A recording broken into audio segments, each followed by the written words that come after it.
All right, so this is the AMC AMX, and it's honestly one of the most debated and misunderstood cars from the golden age of American performance. For years, enthusiasts have argued about its true identity. Is it a genuine muscle car, or is it something else entirely? Maybe a sports car, or a pony car, or just a weird little coupe from a company that always did things a bit differently. The debate is fascinating, and it really gets to the core of what we consider a muscle car. On one hand, it has all the right ingredients: a massive V8 engine, aggressive styling, and seriously impressive straight-line speed. It was built by an American company to deliver performance to the masses, which, sounds like the very definition of a muscle car. But then, there are the quirks. And there are quirks with an AMC. The biggest point of contention is its two-seat layout. Every other classic muscle car, the GTO, the Chevelle, the Roadrunner, had a back seat. The AMX didn't. This led many people, both then and now, to classify it as a sports car, a direct competitor to the Corvette. It also had a shorter wheelbase than its contemporaries, which gave it a different feel and look. And then there's the simple fact that it came from AMC, the perpetual underdog, not one of the big three from Detroit. So today we're going to dive deep into this argument. We'll look at all the reasons why the AMX absolutely a muscle car, and then we'll explore all the quirks and features that make people argue it. I'm going to show you everything from its powerful engines and drag strip credentials to its unique design and its place in automotive history. By the end, we'll have a much clearer picture of this incredible, underrated machine. All right, let's start with the most important ingredient for any muscle car: what's under the hood. And the AMX did disappoint in this area. You couldn't even get one with a 6-cylinder engine, which is a statement in itself. The base engine was already a respectable 290 cubic inch V8, but things got really serious when you started checking the option boxes. You could step up to a 343 V8, but the one everyone really wanted, the top dog, was the 390 cubic inch V8. This wasn't just some run-of-the-mill engine. This was AMC's powerhouse. This 390 was a beast, putting out 315 horsepower and a massive 425 pound-feet of torque. Now, you have to remember, this was back in 1968. Those were huge numbers, especially for a car as relatively small and light as the AMX. This engine put it right in the thick of the horsepower wars, ready to do battle with the big blocks from Ford, GM, and Chrysler. It had a forged steel crankshaft, forged connecting rods. It was built for performance and durability. So when you look at it from a purely powertrain perspective, the AMX checks the muscle car box with a thick, permanent marker. It was all about that big V8 rumble and raw, unfiltered power. Another core tenet of the muscle car philosophy is accessibility. They weren't supposed to be exotic, high-priced European sports cars. The whole point was to take a relatively ordinary, affordable car and stuff a giant engine into it, bringing incredible performance to the average person, and this is exactly what AMC did with the AMX. When it debuted in 1968, the base price was around $3,200. Now that wasn't exactly cheap, but it was positioned very strategically. It was significantly less expensive than a Corvette, which was its only other two-seat American competitor at the time. A Corvette would set you back almost $4,800. This meant the AMX offered a unique value proposition. You got V8 power and sporty two-seat styling for a price that was much closer to other muscle cars like the Mustang, Camaro, or GTO. AMC marketed it as a high-performance machine that a regular person could actually aspire to own. This performance for the people approach is pure, classic muscle car DNA. It wasn't trying to be a fancy grand tourer, it was a blue-collar brawler. So it had the big engine and the right price, but could it actually perform? The answer is a definitive yes. The true test for any muscle car in the 1960s was the quarter mile, and the AMX was a legitimate threat right off the showroom floor. Contemporary car magazines of the era were thoroughly impressed. With the 390 V8 and a 4-speed manual, a stock AMX could run the quarter mile in the low 14-second range, with some tests clocking it as fast as 14.1 seconds. That was seriously quick for 1968. Its 0 to 60 miles per hour time was equally impressive, typically landing in the mid to high 6-second range. This put it on par with, or even ahead of, many of its more famous rivals. A 390-powered Ford Mustang might run a similar time, as would a 383 Roadrunner. The AMX wasn't just keeping up, it was a contender. AMC even backed this up with official racing efforts, most famously with the Group 19 performance clinics, and by setting speed and endurance records at Bonneville. They were actively proving that their car had the performance credentials to back up its aggressive looks. This wasn't just marketing fluff, it was a genuinely fast car. A muscle car has to look the part. It needs to have presence and aggressive stance and styling that just screams performance. The AMX absolutely nailed this. I mean, just look at it. It has that classic long hood, short deck proportion that really defined the era. The designers at AMC, led by the legendary Dick Teague, gave it these fantastic muscular haunches over the rear wheels, a wide and low grille, and a fastback roofline that just looks fast even when it's standing still. It's a genuinely handsome and aggressive-looking car. It also came with all the right visual cues.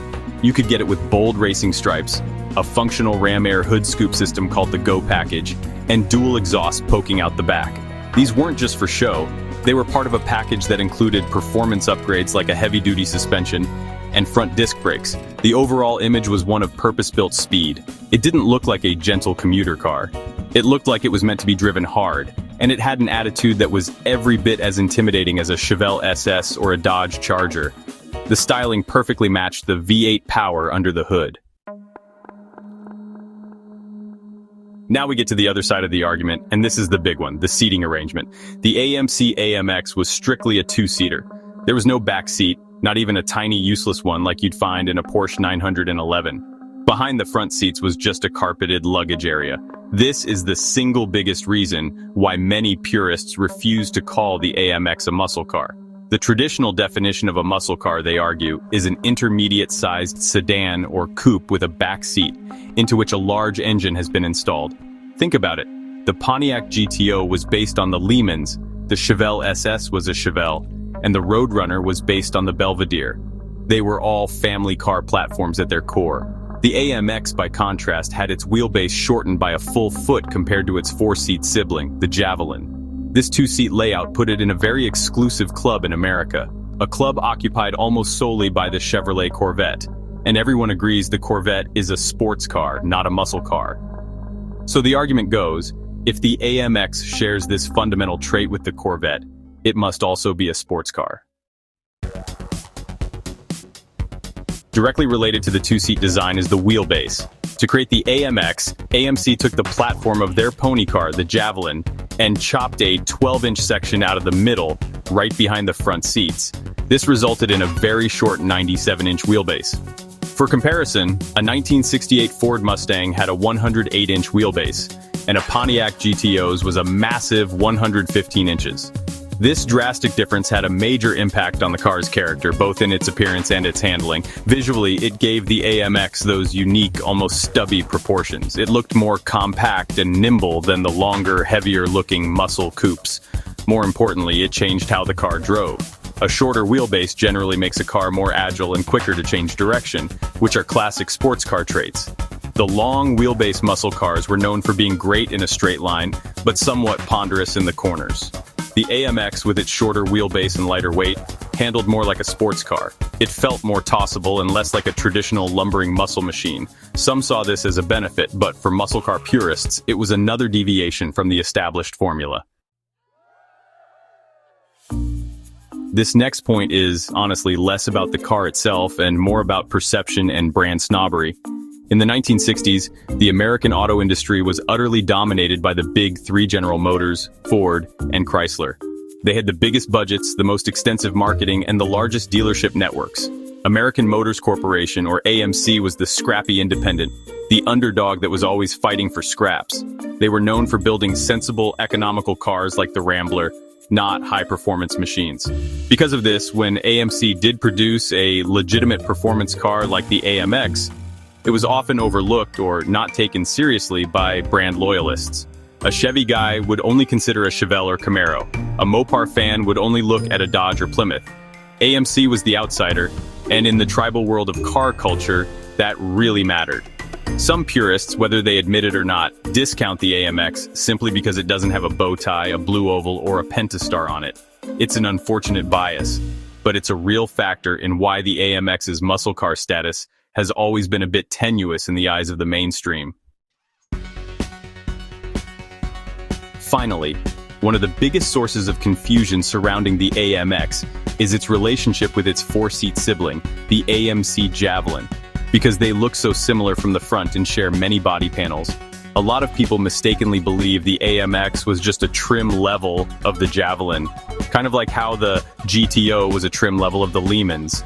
But this is actually incorrect. The AMX was its own distinct model, with its own unique shorter body and VIN series. It was not a Javelin AMX in these early years. This confusion wasn't helped by AMC itself. Starting in 1971, AMC discontinued the two-seat AMX as a separate model. Instead, AMX became the top performance package for the redesigned four-seat Javelin. So from 1971 to 1974, you could buy a Javelin AMX. This has led to a lot of historical mix-ups, with folks retroactively applying the trim package label to the original 1968 to 1972 seaters. But it's crucial to remember that for those first 3 years, the AMX was a unique, standalone model, defined by its short wheelbase and two-seat configuration, separating it from the Javelin pony car. So, after looking at all the evidence, where do we land on the AMC AMX? Is it a true muscle car? Well, if you go by the most common definition, an American-made two-door car with a powerful V8 engine designed for straight-line performance at an affordable price, then, yeah, absolutely. It checks all of those boxes. It had the big engine, it had the quarter-mile times to back it up, it had the aggressive styling, and it was priced to compete directly with the cars we all universally agree are muscle cars. By these metrics, the AMX isn't just a muscle car. It's a fantastic example of one. The debate, as we've seen, really boils down to two main points that challenge the traditional formula: its two-seat layout and its AMC heritage. The lack of a backseat undeniably pushes it into sports car territory, making it a unique hybrid, a sort of muscle sports car that had no direct equivalent besides the much more expensive Corvette. And its status as an AMC product meant it was always fighting an uphill battle for respect against the established players from the Big Three. It was an outsider, a rebel, which is a big part of its charm today. Ultimately, the AMX defies easy categorization, and that's what makes it so cool. It's a fascinating piece of automotive history that carved out its own niche. But what do you think? After seeing both sides, do you consider the AMX a muscle car? And more importantly, would you like to see a direct comparison? We could put it up against a contemporary Camaro Z28, or maybe even a Pontiac GTO to see how this unique two-seater really stacks up against the legends. Let me know down in the comments.